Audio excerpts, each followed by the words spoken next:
इनसे होने वाले सारे बच्चे नॉर्मल होंगे। इनसे होने वाले सारे बच्चे नॉर्मल होंगे। कैसे नॉर्मल होंगे समझे आप। फादर से जब स्पर्म बनेंगे तो मियोसिस होगा, दोनों में एक एक डिफेक्टिव जीन चला जाएगा। ये तो गैमेट बन गए फादर के। मदर के गैमेट देखो आप, मदर से जो गैमेट बनेंगे उनको देखो, 22 XX और XY को नहीं ले रहे हैं अपन। क्यों नहीं ले रहे हैं समझ में आ रहा है आपको अच्छे से, क्योंकि इसका डिफेक्टिव जीन ऑटोसोम पर है, XX और XY पर नहीं है। तो यहां पर ये गैमेट बने, अब इनसे जो संतान होगी वो इस तरीके से होंगी।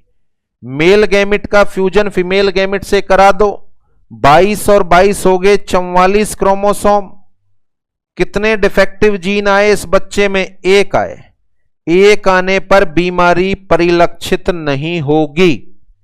अगले पॉइंट में बात करें अपन, इसका फ्यूजन इससे करा दो, फादर के गैमेट का फ्यूजन मदर के गैमेट से करा दो, 44।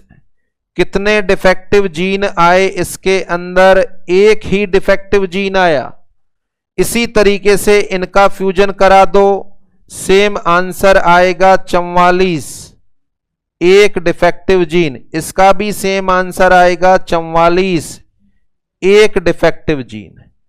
बताओ, एक डिफेक्टिव जीन आने की स्थिति में क्या इन बच्चों में सिकल सेल एनीमिया अपीयर होगा? बिल्कुल नहीं होगा।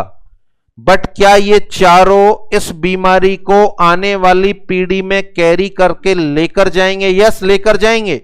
ये जो एक डिफेक्टिव जीन है ये तो आने वाली पीढ़ी में जाएगा। तो देखें, क्वेश्चन सुने, यदि सिकल सेल एनीमिया वाले इंसान की शादी नॉर्मल फीमेल से होती है तो इनसे होने वाले बच्चों में सिकल सेल एनीमिया होने की प्रतिशत बताओ। आंसर है 0%। 0%। नॉर्मल होने की संभावना बताओ, वो भी लगभग 0%। कैरियर होने की संभावना बताओ, आंसर है 100%। यानी इनसे होने वाले सारे के सारे बच्चे, इनसे होने वाले सारे के सारे बच्चे कैरियर होंगे, 100% बच्चे कैरियर होंगे। तो मेरे हिसाब से टोटली क्वेश्चन आपको समझ में आ गया। अगर इस क्वेश्चन को इस तरीके से सॉल्व करें कि जो फादर है वो सिकल सेल कैरियर है, जो फादर है वो सिकल सेल कैरियर है और मदर भी सिकल सेल कैरियर है। फादर सिकल सेल कैरियर है और मदर भी सिकल सेल कैरियर है। इनसे होने वाले बच्चों में सिकल सेल एनीमिया होने की संभावना बताओ। तो देखो, इसका समाधान कैसे हुआ। 44 क्रोमोसोम, डिफेक्टिव जीन कितने? एक। 44 क्रोमोसोम, यहां भी डिफेक्टिव जीन कितना? एक।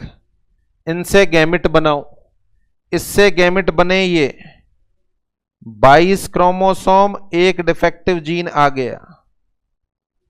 22 क्रोमोसोम, कोई डिफेक्टिव जीन नहीं है क्योंकि ऊपर वाले के पास एक ही है, फादर के पास एक ही है। इससे गैमेट बनाओ, 22 क्रोमोसोम, एक डिफेक्टिव जीन आ गया। 22 क्रोमोसोम, कोई भी डिफेक्टिव जीन नहीं है। अब इनका फ्यूजन करा दो आप, 44 क्रोमोसोम, डिफेक्टिव जीन देखो कितने आ गए। आंसर आ रहा है कि सर 2 डिफेक्टिव जीन आ गए। फिर इसका फ्यूजन इससे करा दो आप, 44। कितने डिफेक्टिव जीन आए? एक डिफेक्टिव जीन आया। फिर इसका फ्यूजन इससे करा दो आप, 44। कितने डिफेक्टिव जीन आए? एक डिफेक्टिव जीन आया। फिर इसका फ्यूजन इससे करा दो आप, 44। ये आंसर आपको मिला। इस बच्चे में 2 डिफेक्टिव जीन है, इसका मतलब इसको सिकल सेल एनीमिया होगा। इसमें एक डिफेक्टिव जीन है, इसका मतलब ये कैरियर होगा। इसमें भी एक डिफेक्टिव जीन है, इसका मतलब यह भी कैरियर होगा। और इसमें कोई डिफेक्टिव जीन नहीं है, इसका मतलब ये पूरी तरीके से नॉर्मल होगा। ऊपर देखो केस क्या है, दोनों सिकल सेल कैरियर है। क्या इन दोनों इंसानों में सिम्टम आ रहे होंगे? अब यहां पर इनका 5 साल का बच्चा जिसको लेकर ये अस्पताल आएंगे आपके पास, आप मान के चलो फिजिशियन हो, और मदर को आप इसकी बीमारी के बारे में बताएंगे कि भैया तुम्हारे बच्चे में तो सिकल सेल एनीमिया है। अब मदर पूछेगी ये क्या होता है, तो आप बताएंगे ये ऐसी बीमारी होती है जिसमें इंसान ज्यादा भाग दौड़ नहीं सकता, जिंदगी भर आपको इसका ख्याल रखना पड़ेगा। फिर मदर आपसे क्वेश्चन करेगी कि ये बीमारी इसमें कैसे हुई, तो आप मदर को समझाएंगे कि यह बीमारी आप दोनों से हुई। फिर मदर अगला क्वेश्चन करेगी कि हमारे अंदर तो है ही नहीं, ना तो मेरे अंदर ये बीमारी के लक्षण है, ना मेरे हस्बैंड में ये लक्षण है। फिर आपका क्या जवाब होगा, तो शायद जवाब आपको मिल रहा है आप दोनों में बीमारी के लक्षण भले से नहीं हो, परंतु आप दोनों कैरियर हैं, आप दोनों कैरियर हैं और आपसे ही इस बच्चे के अंदर यह बीमारी डेवलप हुई है। तो यहां पर 3 जीनोटाइप हो गए तरीके से समझे तो।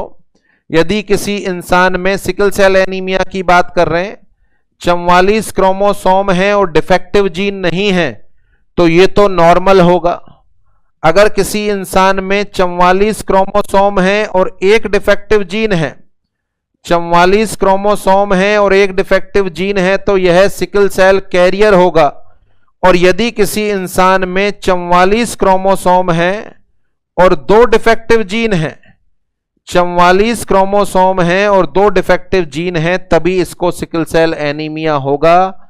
सीधा सा मतलब यह हुआ कि सिकल सेल एनीमिया का जो डिफेक्टिव जीन जा रहा है, क्या वह प्रभावी होता है या रिसेसिव होता है, डोमिनेंट होता है या रिसेसिव होता है। तो दोनों क्वेश्चनों के एग्जाम्पल से आप समझ गए होंगे यह रिसेसिव होता है, एक जीन अपना प्रभाव नहीं छोड़ता। तो आगे आपको ऐसा केस भी देखने को मिल सकता है जहां पर एक बच्चे में सिकल सेल एनीमिया तो है, बट उसके मां बाप दोनों नॉर्मल हैं, परंतु आपको समझदारी से यह समझना है कि ये मां बाप दोनों नॉर्मल नहीं है, बल्कि क्या हैं, ये दोनों कैरियर।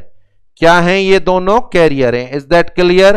तो ये सिकल सेल एनीमिया के बेसिक हो गए। और इस बेसिक में मैंने आपको क्या पढ़ाया, फिर से रिवीजन कराऊं। नॉर्मल इंसान में बाइकॉनकेव शेप आरबीसी बनती है रेड कलर की। इसका कारण है इसमें हीमोग्लोबिन भरा होता है। हीमोग्लोबिन किससे मिलकर बनता है, हीम से और ग्लोबिन प्रोटीन से। ग्लोबिन में पॉलीपेप्टाइड की 4 चेन होती हैं, 2 अल्फा 2 बीटा। अल्फा में 141 एमाइनो एसिड होते हैं और बीटा में 146 एमाइनो एसिड होते हैं। जिस पहले इंसान में सिकल सेल एनीमिया हुआ होगा उसके ऑटोसोम पर 2 डिफेक्टिव जीन आ गए होंगे, 2 डिफेक्टिव जीन आ गए होंगे।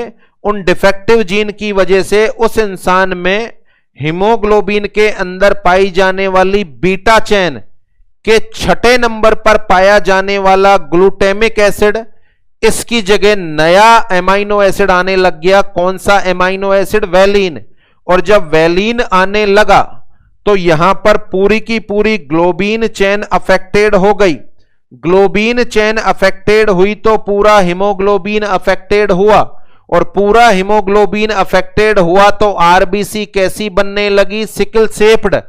क्या यह sickle shaped RBC normal RBC की भांति ऑक्सीजन को कैरी करने की क्षमता रखती है? नहीं रखती, नहीं रखती। तो इसका मतलब ऐसे इंसानों में जिंदगी भर ऑक्सीजन कैरी करने की कैपेसिटी कम होगी।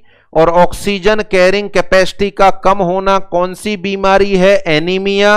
एनीमिया का कारण है इंसान में सिकल शेप आरबीसी का पाया जाना। So that's why that anaemia is known as sickle cell anaemia. That anaemia is known as sickle cell anaemia. Sickle cell anaemia का जो डिफेक्टिव जीन होता है कहां पर पाया जाता है, ऑटोसोम पर या सेक्स क्रोमोसोम पर? तो आंसर है जी ऑटोसोम पर। क्या यह अगली पीढ़ी में जाएगा? बिल्कुल जाएगा, क्योंकि ऑटोसोम जो क्रोमोसोम है अगली जनरेशन में जाते हैं। इसका जीन प्रभावी होता है या अप्रभावी होता है? तो आंसर है अप्रभावी होता है। The gene of sickle cell anaemia are recessive. कब यह अपना प्रभाव दर्शाएगा? जब 2 जीन होंगे। तो सिकल सेल एनीमिया में 3 तरह की कंडीशन बनती हैं। यदि एक भी डिफेक्टिव जीन नहीं है, जैसे कि आप और मैं, तो अपन को तो बोलेंगे नॉर्मल। यदि किसी इंसान में एक डिफेक्टिव जीन है, इसको तो बोलेंगे नॉर्मल पर्सन, इसको बोलेंगे sickle cell carrier, sickle cell carrier, और इसको बोलेंगे सिकल सेल एनीमिक पेशेंट। अभी क्वेश्चन कराया, आपको 100% समझ में आ गया कि यदि मुझे सिकल सेल एनीमिया है और मेरी शादी नॉर्मल फीमेल से होती है तो मेरे से पैदा होने वाले सारे बच्चे नॉर्मल होंगे, 100% बच्चे नॉर्मल होंगे, एक में भी सिकल सेल एनीमिया नहीं होगा, बट वो कंप्लीट नॉर्मल नहीं होंगे। समझा जाए तो मेरे से होने वाले सारे बच्चे कैरियर होंगे। बट क्या दो नॉर्मल से दिखने वाले इंसानों को भी सिकल सेल एनीमिया से ग्रसित बच्चा पैदा हो सकता है? दो नॉर्मल इंसानों की शादी हो, क्योंकि इनमें सिम्टम तो है नहीं तो नॉर्मल लग रहे हैं, अगर उनसे सिकल सेल एनीमिया का बच्चा पैदा होने लगे तो क्या कैलकुलेशन निकालेंगे कि जो दोनों इंसानों की शादी हुई है वो नॉर्मल नहीं है, बल्कि उनमें एक एक जीन छिपा हुआ था, और जब एक एक जीन आपस में मिला तो 2 जीन हुए और बच्चे में सिकल सेल एनीमिया हुआ, तो वो नॉर्मल नहीं होकर क्या मानना है अपन को? कैरियर। यहां तक आई थिंक आपको समझ में आ गया 100%। अब इसको सिस्टमेटिक तरीके से बनाते हैं।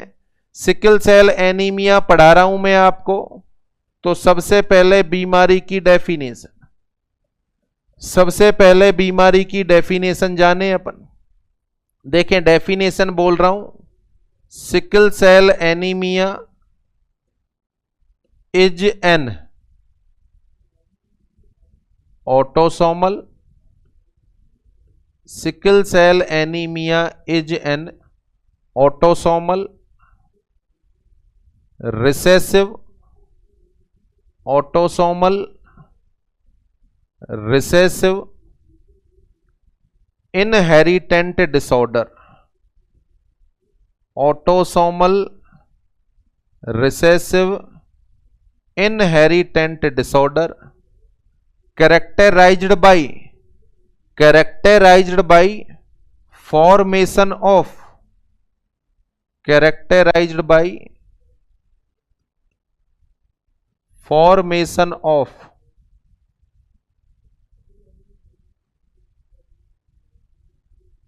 characterized by formation of sickle shaped RBC, sickle shaped RBC from bone marrow। कब तक? आंसर है जब तक है जान। कब तक इसी तरह की आरबीसी पैदा होती रहेंगी? तो यहां अपन बोलेंगे for life long, for life long, जिंदगी भर इसी तरह की आरबीसी पैदा होती रहेंगी। इस डेफिनेशन में लिखे हुए एक एक शब्द का शाब्दिक अर्थ आपको समझ में आ रहा है शायद, इतना सारा पढ़ाने के बाद, कि sickle cell anaemia autosomal recessive inheritant disorder. Autosomal क्यों बोला? जीन ऑटोसोम पर है। रिसेसिव क्यों बोला? अप्रभावी जीन है। इनहेरिटेंट क्यों बोला? क्योंकि एक पीढ़ी से दूसरी पीढ़ी में जा रहा है। क्या इसके फीचर हैं? कैरेक्टराइज्ड बाय प्रोडक्शन या formation of sickle shaped RBC from bone marrow. कब तक? जब तक है जान। कब तक? जब तक है जान। तो जिंदगी भर पर्सन में सिकल शेप आरबीसी का प्रोडक्शन होता रहेगा। अगले पॉइंट पर आ जाएं आप। Aetiology. What is the aetiology of sickle cell anaemia? बेहद simple. The disorder, the sickle cell anaemia is an inherent disorder. Sickle cell anaemia is an inherent disorder. The defective gene of sickle cell anemia are found upon autosome. The gene is recessive. यानी sickle cell anaemia मां बाप से होता है। क्या कारण है sickle cell anaemia होने का? सिंपल शब्दों में बोले तो मां बाप। मां बाप से डिफेक्टिव जीन बच्चों में आएगा। तो पहली लाइन में क्या बोल रहा हूं मैं? यह एक इनहेरिटेंट डिसऑर्डर है। That is clear. The defective gene of sickle cell anemia are found upon autosome. इसका जीन ऑटोसोम पर पाया जाएगा। कैसा होगा इसका जीन? Answer is recessive. Sickle cell anaemia का जीन कैसा होगा? आंसर है रिसेसिव होगा। तो इटियोलॉजी में अपन बात कर रहे हैं, पहली लाइन यह है इनहेरिटेंट डिसऑर्डर होता है, इसका जीन ऑटोसोम पर पाया जाता है। कैसा होता है इसका जीन? रिसेसिव होता है। That is the aetiology of sickle cell anaemia. अगले पॉइंट में परिभाषा। इटियोलॉजी के बाद जो पॉइंट अपन पढ़ते हैं उसका नाम है पैथोफिजियोलॉजी। उसका नाम है पैथोफिजियोलॉजी। किस तरीके से सिकल सेल एनीमिया डेवलप होता है, क्या पैथोफिजियोलॉजी होती है? देखो, सबसे पहले छठे नंबर पर नॉर्मली पाया जाने वाला ग्लूटामिक एसिड, छठे नंबर पर नॉर्मली पाया जाने वाला ग्लूटामिक एसिड, इसका प्रतिस्थापन हो जाता है सिकल सेल एनीमिया में, और सिकल सेल एनीमिया में इसके प्रतिस्थापन होने पर इसकी जगह आ जाता है वैलिन। बीटा चेन में पाए जाने वाले ग्लूटामिक एसिड, यानी ग्लूटामिक एसिड कौन सी चेन में पाया जाएगा? आंसर है बीटा चेन में पाया जाएगा। तो बीटा चेन में पाए जाने वाले ग्लूटामिक एसिड का प्रतिस्थापन वैलिन से हो जाता है। जब वैलिन यहां पर आ जाएगा तो हीमोग्लोबिन की बीटा चेन अफेक्टेड हो जाएगी। वैलिन आ जाएगा तो हीमोग्लोबिन की बीटा चेन अफेक्टेड हो जाएगी। अच्छा, बीटा चेन जब अफेक्टेड होगी तो क्या चीज खराब बनेगी? आंसर है डिफेक्टिव ग्लोबिन बनेगा। आंसर है डिफेक्टिव ग्लोबिन बनेगा। फिर से पूछा जाए, जब ग्लोबिन डिफेक्टिव बनेगा तो क्या डिफेक्टिव हो जाएगा? सीधा सा आंसर है डिफेक्टिव हीमोग्लोबिन होगा। जब ग्लोबिन ही खराब बन रहा है तो हीमोग्लोबिन भी खराब बनेगा, और जब हीमोग्लोबिन खराब बनेगा तो आरबीसी भी खराब बनेंगी। बोले तो डिफेक्टेड आरबीसी, डिफेक्टेड आरबीसी। यह आरबीसी किस शेप की होंगी? आंसर है सिकल शेप्ड की होंगी।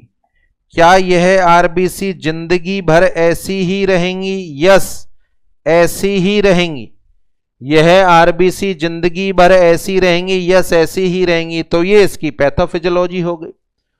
क्या पढ़ा अपन ने? छठे नंबर बीटा चेन में छठे नंबर पर पाए जाने वाले ग्लूटामिक एसिड का प्रतिस्थापन वैलिन से हो जाता है।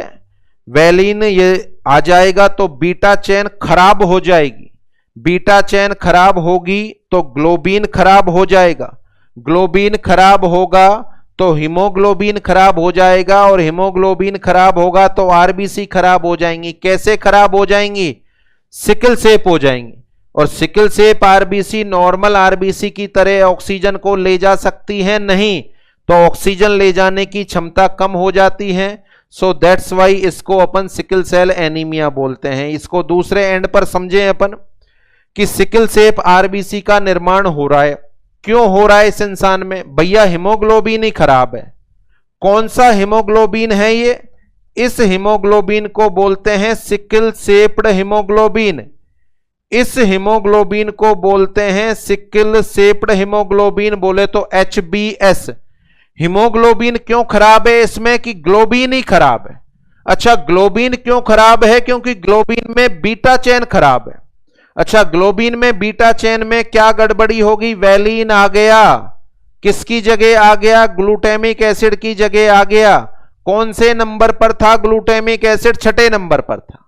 तो ये इसकी पैथोफिजियोलॉजी होती है। इस तरीके से इंसान के शरीर में जिंदगी भर bone marrow sickle shaped RBC पैदा करता है। तो परिभाषा हो गई, इनहेरिटेंस के बारे में बता दिया, इसकी इटियोलॉजी मां बाप हो गए, मां बाप से यह बीमारी बच्चों में जाती है। पैथोफिजियोलॉजी शायद 100% आपको समझ में आ गई। आगे बढ़ें, इसके क्या क्लिनिकल मैनिफेस्टेशन होंगे, इस बीमारी के क्या क्लिनिकल मैनिफेस्टेशन होंगे, इनके बारे में जानकारी लें आप। देखें, it is A one type of anaemia. It is A one type of anaemia. यह एक तरह का एनीमिया होता है। तो इस बीमारी में क्या क्लिनिकल मैनिफेस्टेशन आएंगे? तो पहला पॉइंट तो यही होगा, क्लिनिकल मैनिफेस्टेशन ऑफ एनीमिया। क्या क्लिनिकल मैनिफेस्टेशन आएंगे? तो क्लिनिकल मैनिफेस्टेशन ऑफ एनीमिया शायद मुझे आपको पढ़ाने या बताने की आवश्यकता नहीं है कि एनीमिया में कौन कौन से क्लिनिकल फीचर प्रेजेंट होते हैं, अच्छे से पढ़ा दिए आपको। पाल्पिटेशन होगा, टेकिपनिया होगा, डिस्निया हो सकता है, थकान हो सकती है, anorexia, nausea, vomiting, insomnia, constipation, skin का, स्क्लेरा का पेलर हो जाना, वाइटिस हो जाना, they all are the sign and symptom of anaemia. तो जितने साइन सिम्टम मैंने आपको एनीमिया में पढ़ाए थे वो सारे के सारे साइन सिम्टम इस पर्टिकुलर कैंडिडेट के अंदर मौजूद होंगे। इसके अलावा और क्या होगा, स्पेशली क्या होगा, वो अपन को जानना है। स्पेशल पॉइंट में पहला स्पेशल पॉइंट जो आप जानना चाहें कि यहां पर जो लाइफ स्पान होता है सिकल सेप्ड आरबीसी का, लाइफ स्पान होता है सिकल सेप्ड आरबीसी का, वो लगभग 10 से 20 दिन का होता है। सिकल सेप्ड आरबीसी का जो लाइफ स्पान होता है वो लगभग 10 से 20 दिन का होता है।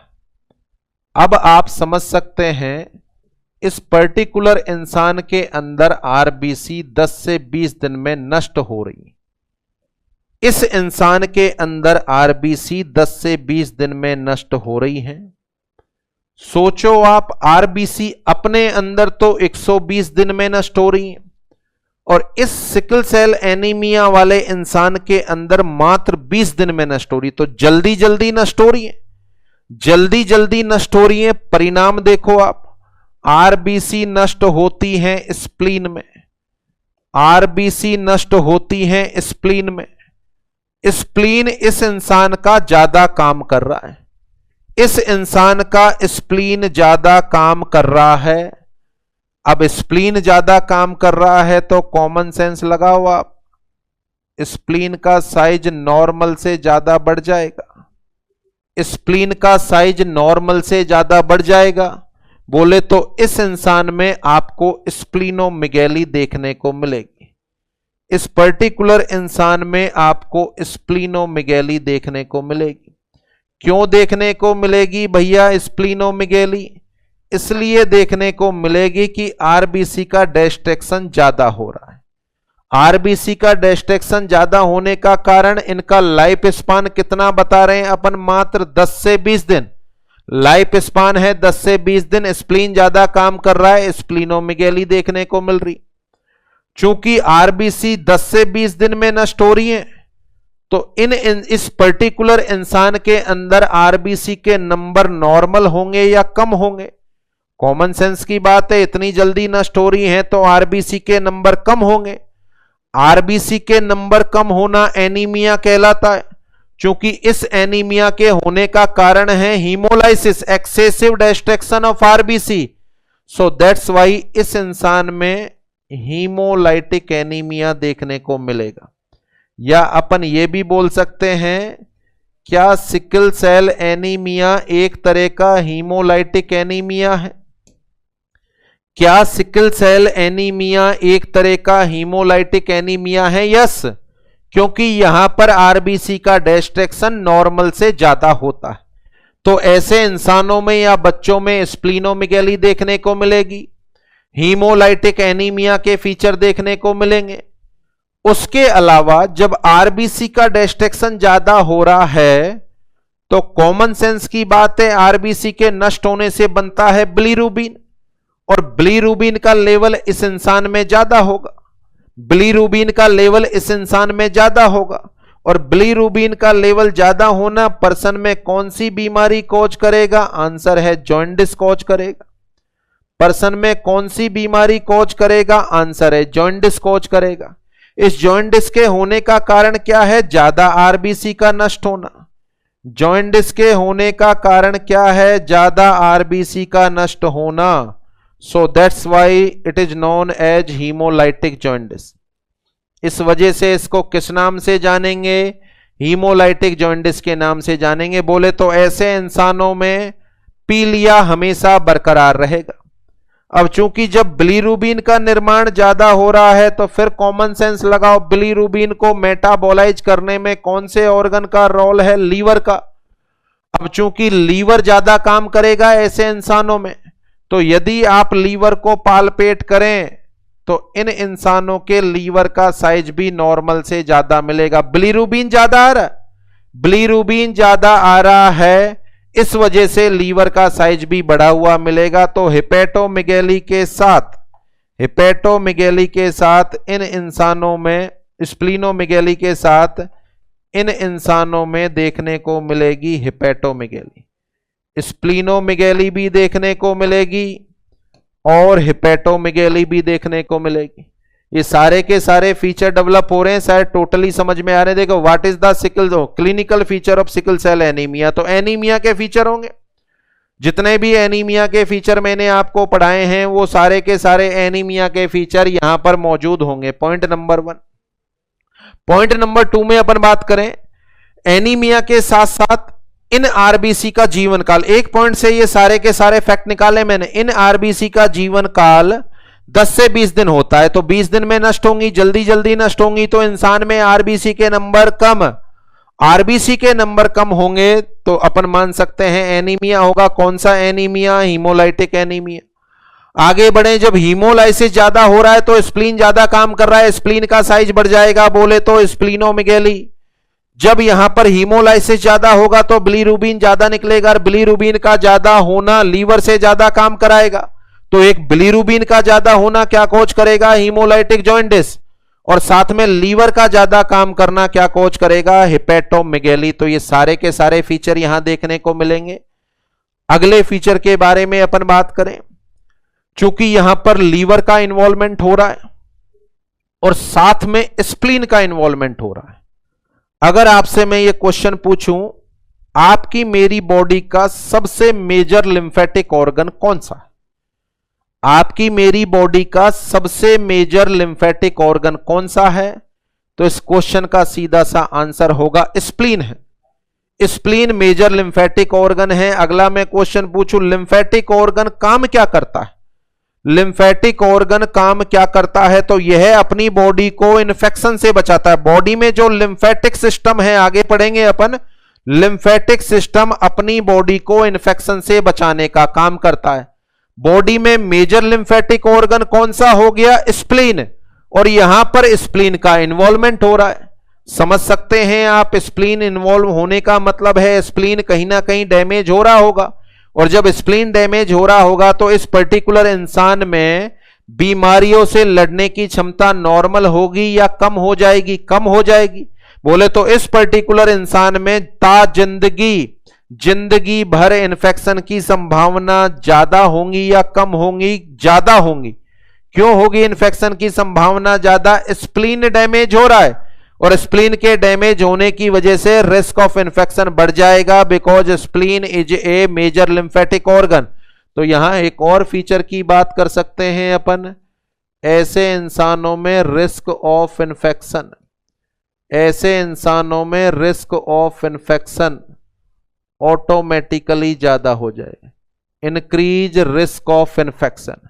तो these all are the clinical manifestation of sickle cell anaemia. मेरे हिसाब से यहां तक आपको समझ में आ गया क्लिनिकल फीचर ऑफ एनीमिया। इनका लाइफ स्पान होगा 10 से 20 दिन। सिर्फ इस शब्द को याद रखते हुए, नॉर्मल लाइफ स्पान होता है 120 दिन, इन इंसानों में होगा 10 से 20 दिन। तो केवल इसको याद रखते हुए आप समझ सकते हैं इनमें स्प्लीनोमेगैली होगी, हेपेटोमेगैली होगी, हीमोलाइटिक एनीमिया होगा, हीमोलाइटिक जॉन्डिस होगा, और ऐसे इंसानों में जिंदगी भर इन्फेक्शन होने की संभावना नॉर्मल इंसान की तुलना में ज्यादा होती है, क्योंकि कौन सा ऑर्गन इन्वॉल्व हो गया है? स्प्लीन इन्वॉल्व हो गया। तो अभी तक कौन कौन से फैक्ट अपन ने कैलकुलेट किए हैं? फैक्ट नंबर 1, परिभाषा क्या होती है? It is an inheritant autosomal recessive inheritant disorder characterized by production of sickle shape RBC from bone marrow. कब तक? आंसर है जब तक है जान। जब तक कैंडिडेट जिएगा तब तक उसमें सिकल सेप आरबीसी का प्रोडक्शन होगा। अगला point, what is the aetiology of sickle cell anaemia. Aetiology को सिंपल भाषा में बताऊं तो मां बाप होते हैं, मां बाप से डिफेक्टिव जीन बच्चों में जाता है। मेडिकली रूप से बताऊं, the sickle cell anaemia is an inherent disorder. The defective gene of sickle cell anaemia are found upon autosome and the gene is recessive. कैसा होगा इसका जीन? रिसेसिव होगा। एग्जाम्पल से समझा चुका हूं, बीमारी तब होगी जब इंसान में दो जीन मौजूद होंगे। यदि एक जीन मौजूद है तो बीमारी नहीं होगी, बल्कि वह इंसान कैरियर होगा। अगला point, what is the pathophysiology. 6 number पर बीटा चेन में ग्लूटामिक एसिड की जगह वैलिन। कौन सी चेन खराब? बीटा। बीटा खराब तो क्या खराब? ग्लोबिन। ग्लोबिन खराब तो क्या खराब? हीमोग्लोबिन। हीमोग्लोबिन खराब है तो क्या खराब होगा? आरबीसी। कैसी हो जाएंगी आरबीसी? सिकल सेप्ड हो जाएंगी। और सिकल सेप्ड आरबीसी क्या नॉर्मल आरबीसी की भांति ऑक्सीजन को कैरी कर पाएंगी? बिल्कुल नहीं कर पाएंगी। ऑक्सीजन को कैरी नहीं कर पाएंगी, सो दैट्स वाई इसको एनीमिया बोलते हैं। एनीमिया का कारण है सिकल सेप आरबीसी पैदा हो रही है, so that's why it is a sickle shaped anaemia. अगला point, what are the clinical manifestation of sickle cell anaemia. तो क्लिनिकल फीचर ऑफ एनीमिया, अब इसमें 50 सिम्टम हैं जो मैं आपको पढ़ा चुका हूं। इसमें स्पेशली क्या होगा? स्प्लीनोमेगेली, हिपेटोमेगेली, हीमोलाइटिक एनीमिया, हीमोलाइटिक जॉन्डिस, ये सारे के सारे फीचर इसके अंतर्गत देखने को मिलेंगे। देखिए यहां पर कंफ्यूज नहीं होना है इस पॉइंट पर कि सर पहले तो आपने पढ़ाया है कि जो हीमोलाइटिक एनीमिया होता है वो नॉर्मोसाइटिक नॉर्मोक्रोमिक होता है। तो यहां पर अपन किस चीज को माने? नॉर्मोसाइटिक नॉर्मोक्रोमिक माने या सिकल सेप्ड माने? देखें हीमोलाइटिक एनीमिया में जो नॉर्मोसाइटिक नॉर्मोक्रोमिक होता है वो एक नॉर्मल इंसान में होता है। जैसे मैं नॉर्मल इंसान हूं, मुझे मलेरिया हुआ, मेरे अंदर 40% आरबीसी नष्ट हो गई, तो अब मेरे अंदर जो हीमोलाइटिक एनीमिया हुआ है वो नॉर्मोसाइटिक नॉर्मोक्रोमिक होगा। बट कोई आपसे सिकल सेल एनीमिया में आरबीसी का साइज और शेप पूछे, सिकल सेप एनीमिया में आरबीसी का साइज और शेप कैसा होता है, तो आपको आंसर देना है सिकल सेप्ड होता है।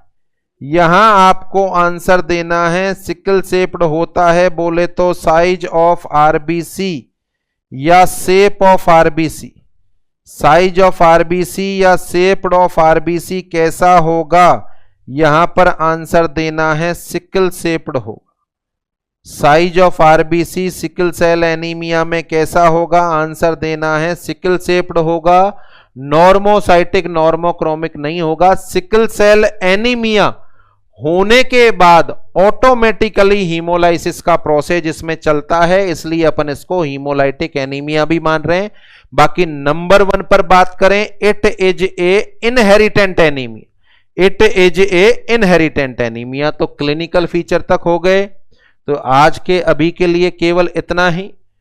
इसके बाद बचा हुआ पॉइंट क्या है? कैसे तो इसका डायग्नोसिस करेंगे, कैसे इसका मैनेजमेंट होगा, और सिकलिंग प्रोसेस क्या होता है। तीनों ही इंपॉर्टेंट हैं, चूंकि उनमें भी 1 आवर का टाइम चाहिए जो अपने पास नहीं है। तो आज के अभी के लिए इतना ही। नेक्स्ट लेक्चर में अपन सिकलिंग प्रोसेस को पढ़ेंगे, उसके अलावा डिस्कस करेंगे कैसे मरीज आएगा तो अपन उसका डायग्नोसिस करेंगे और क्या इसका प्रॉपर मैनेजमेंट होगा। तो आज के अभी के लिए इतना ही। बचे हुए टॉपिक को अपन कल फर्दर डिस्कस करते हैं। तो बहुत बहुत धन्यवाद। Thanks to all.